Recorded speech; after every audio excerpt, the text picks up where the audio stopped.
আমাদের জাহাজে থাকা অতিথি এখন থেকে 4 ঘন্টা আগে আমার সামনে উড়ে গেছে, এখন পর্যন্ত ফেরে নাই। আমরা বুঝতেছি না যে সে আসলে আর ফিরবে কিনা।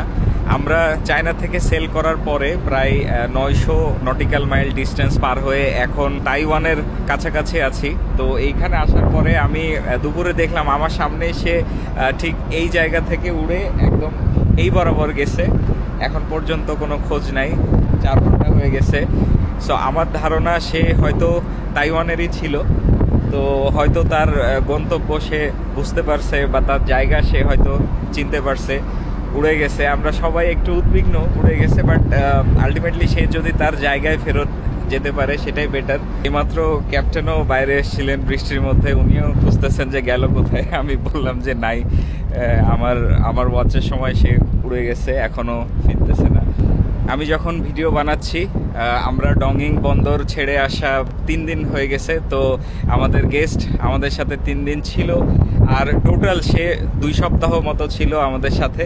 যারা আমাদের গেস্ট সম্পর্কে জানেন না তারা আমার আগের ভিডিও দেখতে পারেন। আশেপাশে এখন হালকা বৃষ্টি হচ্ছে। আমরা তাইওয়ানের মধ্যে যাচ্ছি, আজকে রাত্রে আমরা তাইওয়ান ক্রস করে যাব, তাইওয়ান আর চায়নার মাঝখান দিয়ে তাইওয়ান স্ট্রেইটে।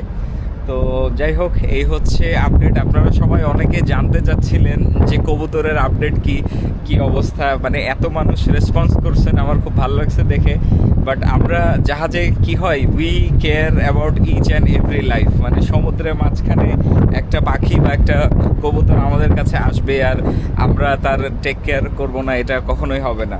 সো আমরা আমাদের সর্বোচ্চটা দিয়ে তাকে রাখছি, 2 সপ্তাহ তাকে খাওয়াইছি, তার জন্য ঘর বানাই দিছি, অ্যান্ড ফাইনালি সে আমাদেরকে ছেড়ে গেছে।